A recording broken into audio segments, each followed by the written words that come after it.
Hello friends, नमस्कार। मैं विकास कुमार आप सभी को अपने यूट्यूब चैनल स्मार्ट साइंस में स्वागत करता हूं।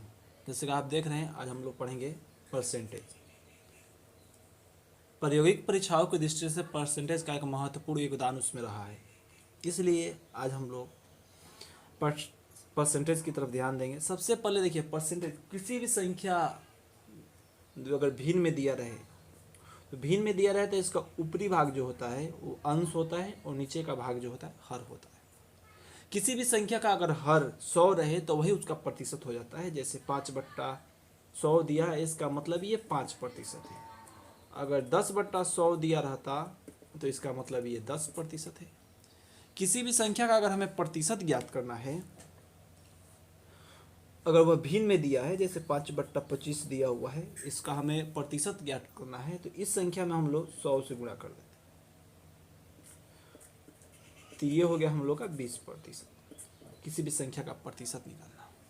लेकिन प्रतिशत निकालने के साथ साथ कुछ नियम भी है। कुछ प्रतिशत वाले क्वेश्चनों को किस तरह हम आसानी से सोल्व करें, इसे देखने के लिए हमें कुछ रूल्स तथा उसके कुछ और भी तरीके जो है वो हमको याद करना पड़ेगा। तो चलिए देखते हैं सबसे पहले इसके क्या क्या नियम है।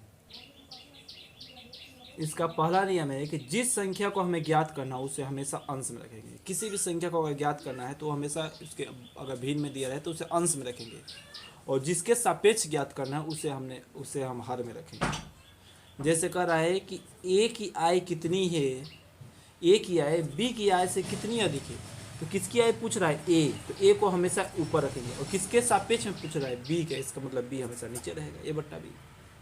ये तो पहला नियम हो गया। दूसरा नियम कह रहा है कि यदि कम और अधिक की चर्चा करें तो पहले तो अंश में ऊपरी भाग में, ऊपर वाले भाग में हमेशा अंतर लेंगे, और जबकि और अगर उसके बाद भी यदि कम की चर्चा करता है तो हर में अधिक वाला मान, और अगर अधिक की चर्चा करता है तो हर में कम वाला मान लेंगे। चलिए इसे समझने के लिए हम एक क्वेश्चन को सोल्व करते हैं।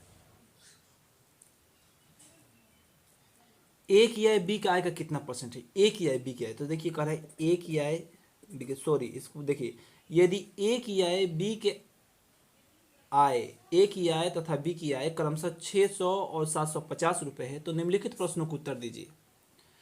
ए की आय दे दिया है यहाँ पे 600 रुपये और बी की आय दे दिया है 750 रुपये। चलिए अब हम क्वेश्चन को सोल्व करते हैं। सबसे पहला पॉइंट हमें एक मालूम यहाँ पहुँचिए कि कह रहा है कि ए की आय बी की आय का कितना परसेंट है। ए की आय पूछ रहा है किसके सापेक्ष में? बी का। तो ए की आय पूछ रहा है तो जो निकालना होता है वह अंश में रखते हैं, इसका मतलब 600 ऊपर हो जाएगा अंश में। और किसके सापेक्ष में पूछ रहा है? बी की आय से, तो बी नीचे, बी का मान नीचे, तो बी का मान 750 नीचे। और प्रतिशत निकालने के लिए 100,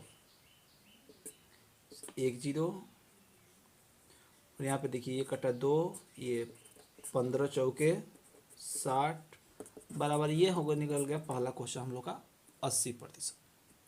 उसी तरह अगर हम दूसरे क्वेश्चन की भी बात करें तो दूसरे क्वेश्चन का रहे ए की आय बी का कितना कम है। अभी बोलते हैं कि अगर कम या अधिक की चर्चा करता है तो हमेशा अंतर लेंगे दोनों का, और कम की चर्चा करा है तो नीचे अधिक का मान, अगर वही अधिक की चर्चा करता है तो नीचे कम का मान लेते। ए बी, तो ए बी जब ए की आय बी की आय का कितना परसेंट कम है, तो ए की आय 600, बी का आय 750, तो अंतर में का मतलब घटा, तो 750 में से 600 गया, इसका मतलब 150। अब बट्टा कितना कम है, तो कम का रहा है तो नीचे अधिक वाला लेंगे, तो 600 और 750 में 750 अधिक है, इसका मतलब 750 लेंगे। अब प्रतिशत निकालने के लिए 100, 15 पचे 75, 5 के 20, इसका मतलब कि इस 20% अधिक है। कितना प्रतिशत अधिक है? 20% अधिक है। अब देख रहे हैं हम तीसरा क्वेश्चन कह रहा है क्या कि बी की आय ए के आय का कितना परसेंट है। बी की आय देखिए, पहला उसके पहले वाला बोलता है ए की आय बी का आय का कितना परसेंट है। ये क्वेश्चन कर रहा है कि बी की आय ए का आय का, तो बी तो हमको मालूम है कि बी बराबर यहाँ पर दे दिया है 700, तो बी की आय पूछ रहा है, तो बी की आय पूछ रहा है तो सबसे पहले जो पूछता है वो अंश में लिखते हैं, और किसके सापेक्ष पूछ रहा है? ए का, तो ए का मान हर में लिखते हैं। अब प्रतिशत निकालने के लिए 100, ये देखिए ये हो गया हमारा 6 बार में, ये कटा 3 बार में, ये कटा 3 एकम 3, छः, 3 दूना 6 और ये कट गया हम लोग का 375 बार में। अब 3 एकम 3, 3 दूना 6, एक इसमें है 3×5=15 बराबर 125% इसका आंसर हो गया।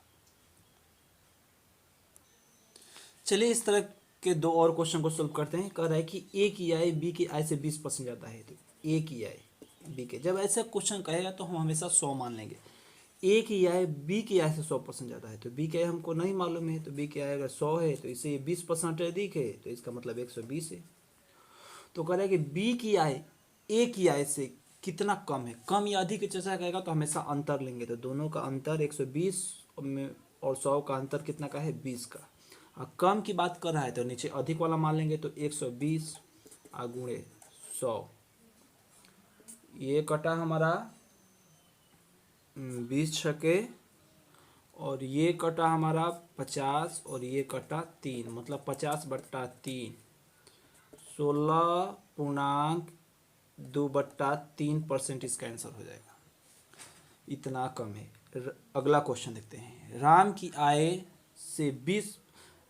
आय श्याम की आय से 20%, तो यहाँ पर सबसे पहले राम श्याम, तो राम की आय श्याम की आय से 20% कम है, तो श्याम की आय अगर हम 100 मान लेते हैं तो राम की आय कितना हो जाएगा, 80। तो श्याम के राम के से कितना परसेंट अधिक है, तो कम और अधिक की चर्चा करें तो अंतर लेंगे हमेशा। तो 100 और 80 का बीच का अंतर कितना है, 20। अब बट्टा अधिक की बात किया है तो नीचे कम वाला मान लेंगे 80, और प्रतिशत निकालने के लिए 100। अब देखिए राम और श्याम अंतर 20 और अधिक की बात किया है तो नीचे कम वाला मान लेंगे, दोनों में से कम। अब प्रतिशत निकालने के लिए 100, 20 चौके 80 और 25 चौके 100 बराबर, इसका मतलब 25% इसकी आय क्या है, कम है।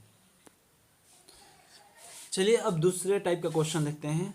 यदि किसी संख्या में x% की कमी या वृद्धि हो और पुनः उस संख्या में y% की कमी या वृद्धि हो, तो इस संख्या को, इस तरह के क्वेश्चन को कैसे सोल्व करेंगे। देखिए जितना परसेंट वृद्धि होगा 100 में उतना जोड़ देंगे, और जितना परसेंट कमी होगा 100 में से उतना घटा देंगे, और ऊपर जितनी संख्या रहेगी उतनी नीचे, उससे एक कम 100 नीचे लिखेंगे। करे देखिए एक व्यक्ति की आय में पहले वर्ष 10% की वृद्धि हुई, इसका मतलब 100 में 10 जोड़ेंगे तो 110, कुछ नहीं इसका मतलब मल्टीपल है तो मल्टीपल। फिर पुनः 10% कमी, इसका मतलब 100 में से 10 के, इसका मतलब 90। और बट्टा ऊपर कितनी संख्या है, 1 और 1 2, तो इसका नीचे इसका मतलब 100। 1 और 1 2 जीरो से 2 जीरो खत्म, और यहाँ पर 99, मतलब कितना, 100 से कितना कम है, 1, इसका मतलब 1% की क्या हो गई, कमी हो गई। अगला क्वेश्चन कर रहा है कि यदि किसी संख्या में 2 बार उत्तरोत्तर 20% की वृद्धि की जाए, 2 बार, तो 20% बढ़ रहा है 2 बार, तो ये मतलब 120 गुणे 120, तो मूल संख्या कितना परसेंट बढ़ जाएगा, 2 संख्या ऊपर है, इसका मतलब 100 एक ही रहेगा। अगर 3 रहता तो 200 रहता, 1 और 1 2, 12 में 12 से करेंगे तो 144, इसका मतलब 100 से कितना अधिक है, 44, इसका मतलब 44% की क्या हो गई, यहाँ पर वृद्धि हो गई। अगला क्वेश्चन देखते हैं। यदि किसी संख्या में पहले 20% की कमी किया गया तो 20 और पुनः 20% की वृद्धि, तो पहले 20% कम, इसका मतलब 100 में से 20 गया 80, और फिर 20% बढ़ा, इसका मतलब 100 में 20 जोड़ेंगे 120, और अंत में 50% की वृद्धि हुई, इसका मतलब 150। अब बट्टा कितना, 1 2 3 संख्या है, इसका मतलब कि 200 नीचे रहेगा। देखिए 1 2 3, 1 2 3, ये कटा 2 बार में, ये कटा 3 बार में, ये कटा 4 बार में। अब देखिए क्या करना है हमको, यहाँ 4 गुणे 12 गुणे 3 बच्चों के 48, और 48 गुणे 3 बराबर 144। ये 100 से कितना अधिक है, 44, का मतलब 44% की क्या हो गई, यहाँ पर वृद्धि हो गई। इस तरह का और भी वीडियो देखना चाहते हैं तो चैनल को सब्सक्राइब करें, बेल आइकन को दबाएं, ताकि जब भी नई वीडियो अपलोड किया जाए उसका नोटिफिकेशन आपको तुरंत प्राप्त हो। Thanks for watching my video.